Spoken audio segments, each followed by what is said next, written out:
NNE Stock Analysis Tuesday and onwards. Am I buying is the question, and I'm covering all that in this brief and short 1-minute video. I am the only person in this space with 40,000 videos, so I am here to tell you that I've seen what's making me money and what's not. It's taken me 5 years, so there's not like such thing as get rich overnight scheme. And all I'm here to tell you is that I'm looking to double down on this. So how is it going to look like?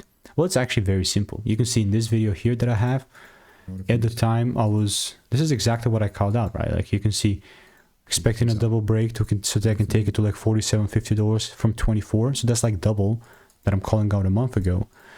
And we're in a great wave up, you know, like in this pretty much small little pump that I've seen, I'm just looking to double down on the lower time frame.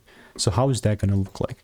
Well, it's actually very simple. Meaning, if I do see the price pulling down and giving me some sort of a double break, then I'm going to get buying. Other than that, I'm just not. So yeah, like I do have previous NNE receipts as well. So if you want to learn, which it did not show up in the Discord, which is kind of strange, but if you want to learn how I'm making 5-10K per month with the indicators, click the first link in the description and get my free emails. So goodbye and enjoy.